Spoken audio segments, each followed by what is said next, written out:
truly honored to be bringing you another riveting conversation here on the Meet Your Mentor TV show. This show is dedicated to sharing with young people some of the most inspiring success stories of our time, stories that will guide you on your own path to success.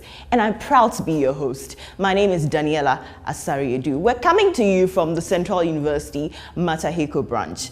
My outfit was made by Millie Garments, my makeup by Noddy's Makeup, and we're being supported by Cheesy Pizza. I'm going to introduce my guest to you, but right after this break.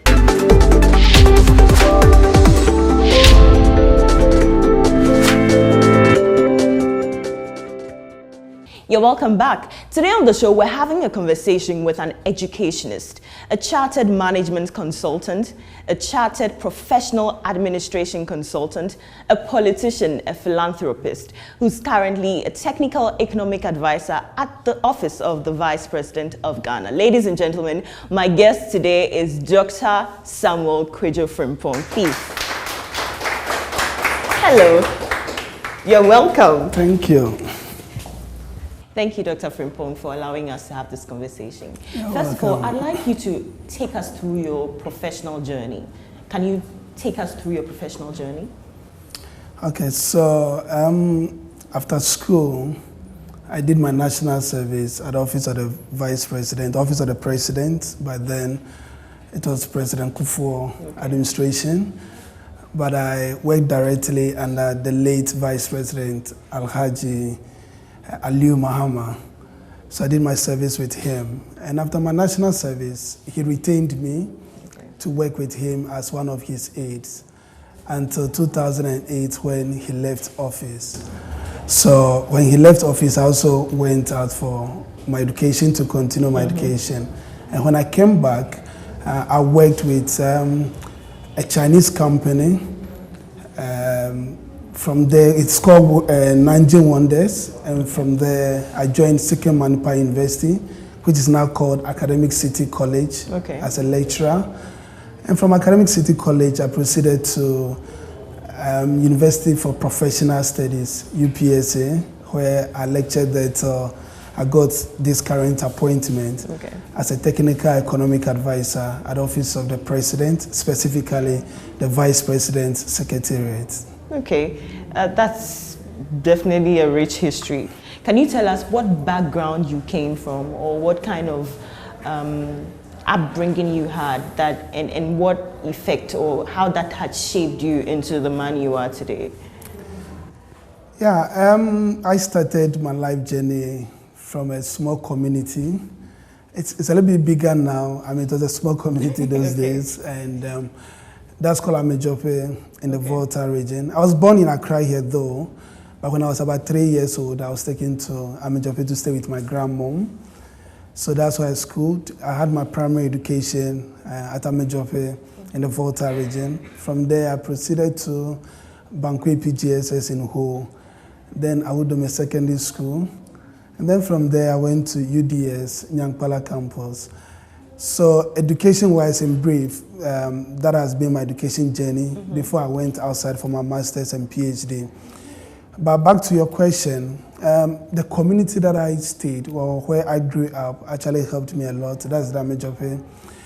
My grandmom used to tell me a lot that for them, they don't have what they call cocoa or gold. What is their gold and what is their cocoa is education. So I had to take my education seriously because when I was young, going to school, I didn't want to go to school. I remember very well that during the rainy season, we always pray and hope that it rains so that we don't go to school. So she used to encourage me. And that is how come I got to realize that it's important that I take my education seriously. And that's what has shaped me to what I've become today. Because I look at where I came from, I look at my background, and I realized that I have to build a future for myself and a future for my family as well. So it's important that I take life easy but seriously with all kind of determination and discipline. And that is what has helped me to get to where I am. Right. You've shared with us a bit or you've hinted to us a bit of the values that have guided you, especially looking at where you came from. Professional-wise, if you were to share with us some of the very big professional lessons you have picked up throughout your journey, what would that be? It will be discipline and determination, right, and truthfulness. That's one thing I've realized. Because in a professional career, professional life, there are a lot of challenges. You don't always get things smoothly as you think or you assume. Sometimes we think that after school, once I get a job, everything is fine. I mean, I'll be okay. But it's not easy out there. There are a lot of challenges, there are a lot of ups and downs. But once you are focused, you know where you are getting to, you know your career goal, and you work towards it with discipline and determination, you'll be able to get there. So those are the values that have always kept me to this stage. I'd like you to share with us a bit of what you do at the Office of the Vice President. What exactly do you do as a technical economic advisor? Okay, so I'm part of a team that work with the Vice President. His Excellency Dr. Alhaji Mahmoud Baumia, as we might all know, is the head of economic management team. So he's in charge of the economy, managing the economy. That's the role that the president has given him, even though the president is the ultimate person in charge of the country and its economic related issues. But the vice president chairs the economic management team. So I work with a team that we support him in delivering his mandate.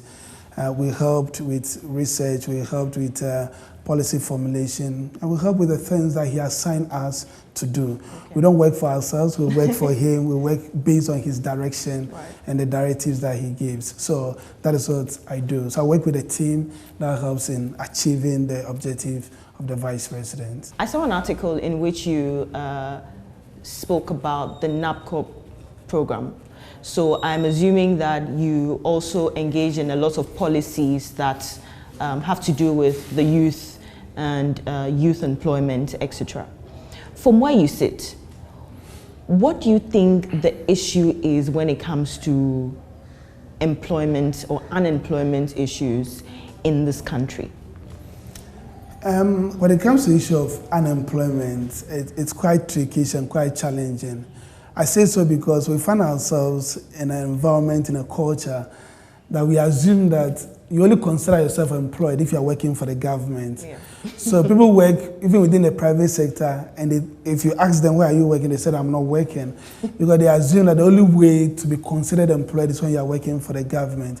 So it's a little bit of a trickish question. Like you rightly said, I worked with a colleague of mine on the NAPCO policy. It's a policy that was brought by the government of the day to help solve the unemployment issue, because we realize that we have a lot of graduates who are done with their national service, but they are home and they're not doing anything. So the president thought it wise that we come up with a program that will help engage them and also to give them experience. Because most of the times when you're going to look for a job, they ask for working experience. But the question is, who should first employ someone, train the person, give the person experience before you go and poach that person? That's right. So the government said, okay, if agencies, organizations are not willing to recruit or employ fresh graduates, then he will do that, give them the needed experience, the needed training, then they can move on to work at places that they deem or they aspire to work with. So that is how come we came up with the NAPCO program to engage the unemployed youth. And like we all know, we've engaged over 100,000. I say over 100,000 because the program is such a way that if you enroll on the program and you get a permanent job opportunity, you leave. So you exit and someone else replaces. Okay. So that's why I said we've engaged over 100,000. But at the time, the program is designed to take 100,000 unemployed graduates. So unemployment is a challenge to us that as much as possible, as a government, we try to resolve. But again, I said that it's difficult to get the full statistics of the unemployed because of the assumption of what employment is in Ghana here. And the youth are the key people of this nation. We drive the growth and the development of this country.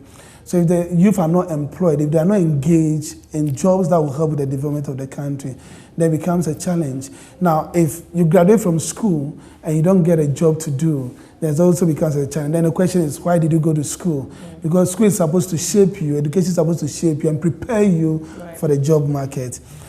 So I think that it's important we look at the issue holistically, the issue of unemployment. This has been an enlightening conversation so far. We'll take a quick breather. We'll be right back.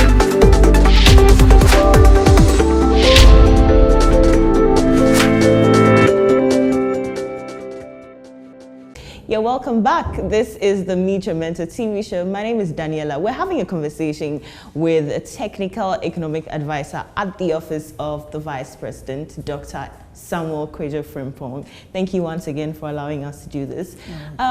We understand that you're into ministry as well as politics.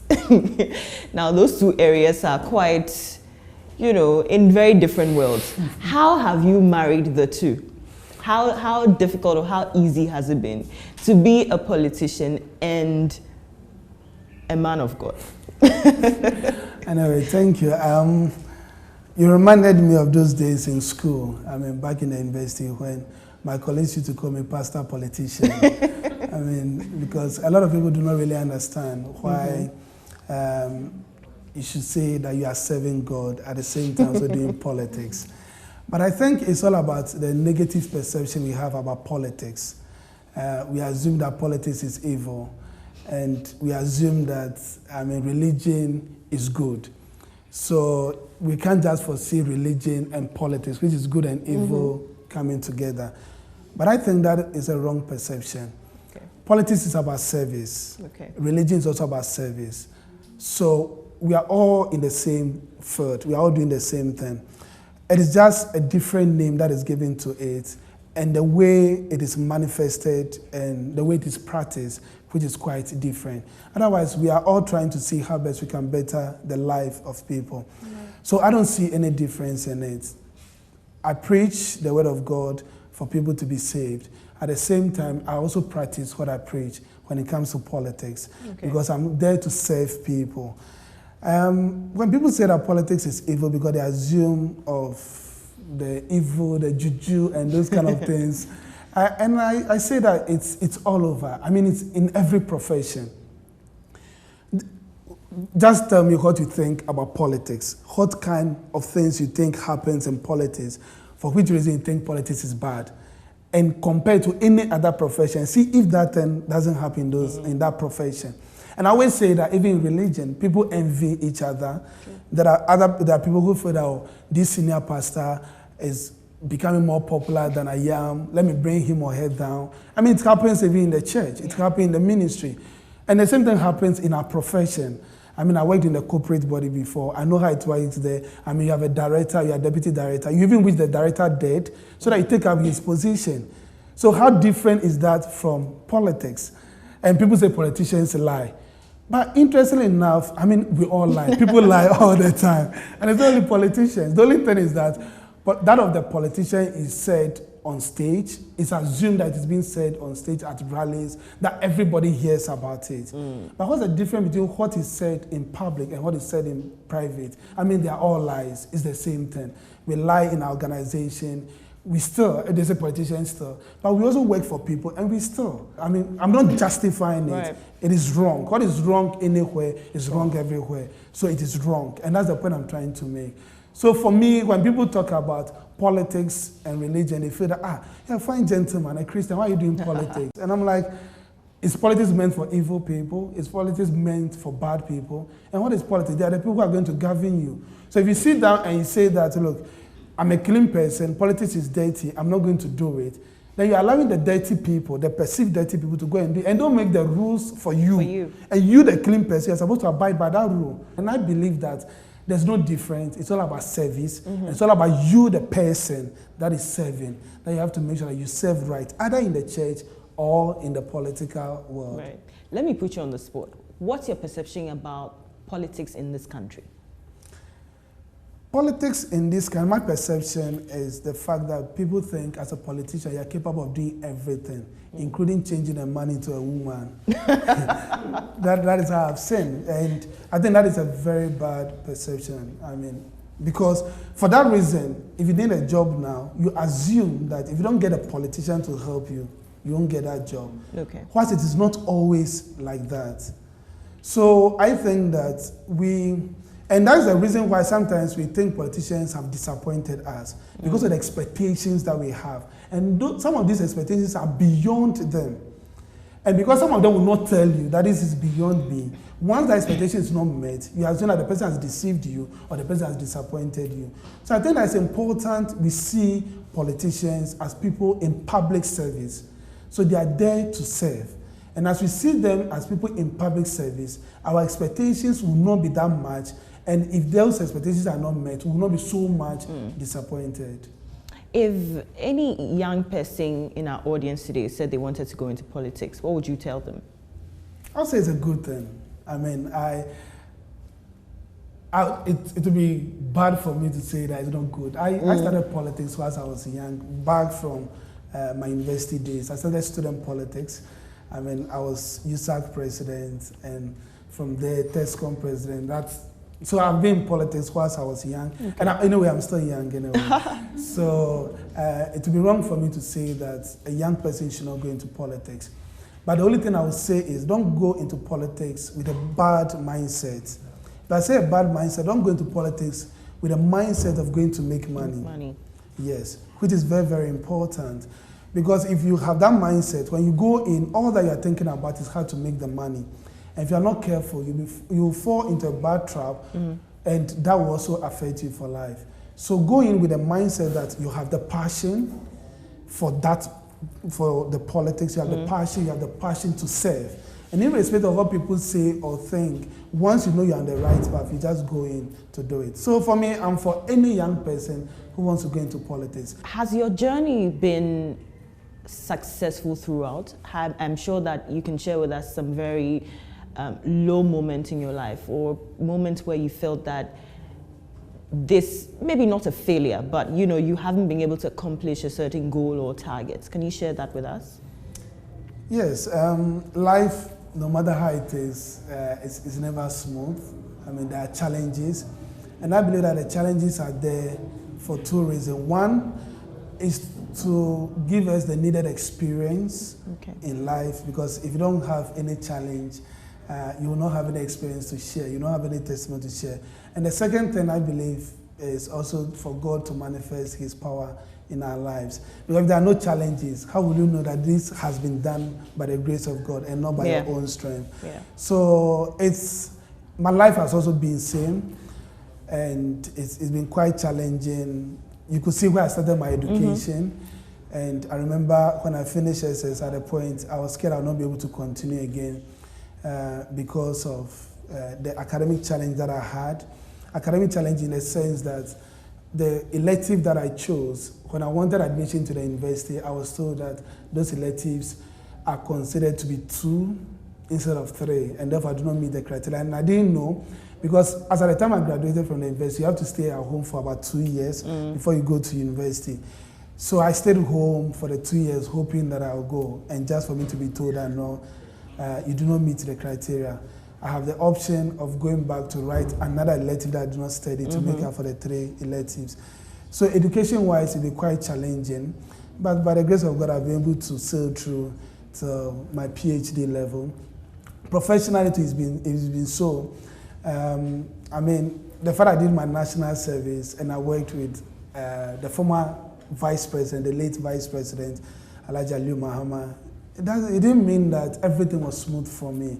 I mean, it had its own challenging moments, and it's been ups and downs, because sometimes you occupy a position, people think that you're too young to occupy that position, should have been me, and they try to do all kind of things to set you up, to also prove that you're not capable, you're not competent enough, and it's left to you. So sometimes, because you don't expect or you don't see those things, you fall into it, but it's left to you to rise up again and say, no, I'm not going to remain here.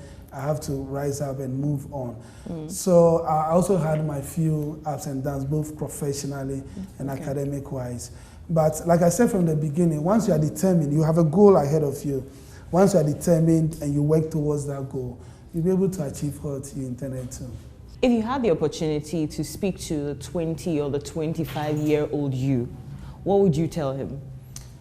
Well, I'll tell that person, I mean, him or her, that it's very important that you take education seriously. Education is the key.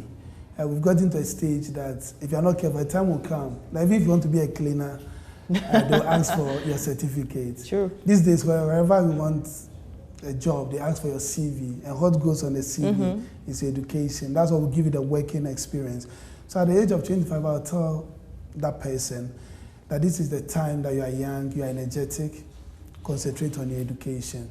I was determined to make sure that I get all the necessary qualification, educational qualification by the age of 30.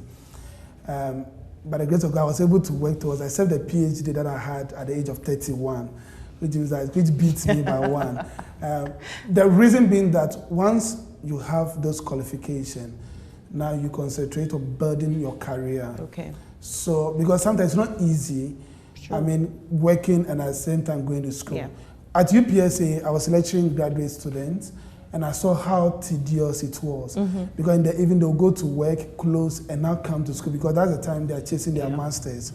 Now, you want your master at that level, so you go to work. If you're a family, if you're a woman, maybe you have kids, you are married, you have kids, you have to take care of the family. If you're a man, the same. And combined with education, very, very stressful. Yes. So if you are young, less than 25, that is the time you are supposed to take your education sets and build yourself, build your capacity, and prepare yourself to launch into the future.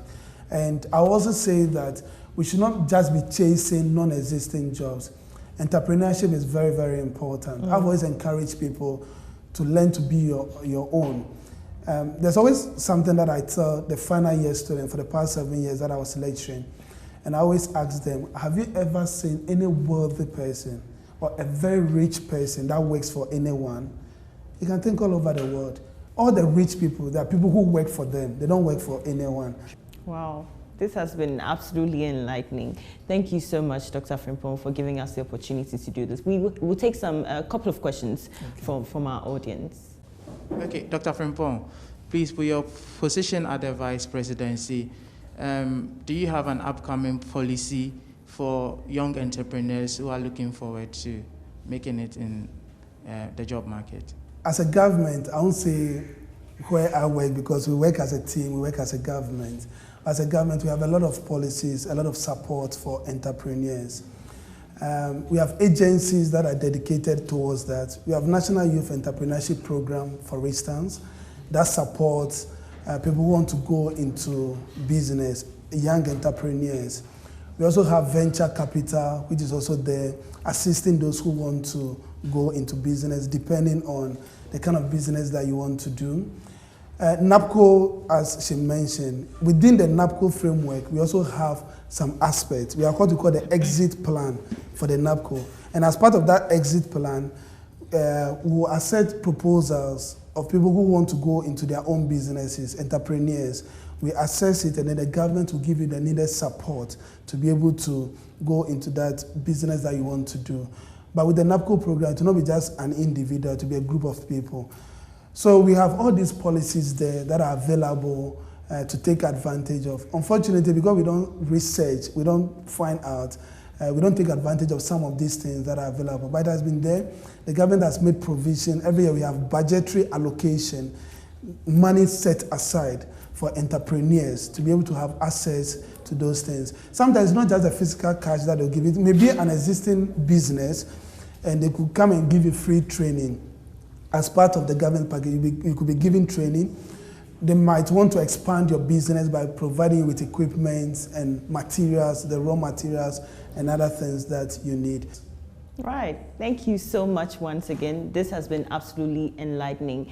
If you haven't picked up anything at all, it is that you should take your education seriously. And of course, try venturing into entrepreneurship. It is definitely the future of the job market.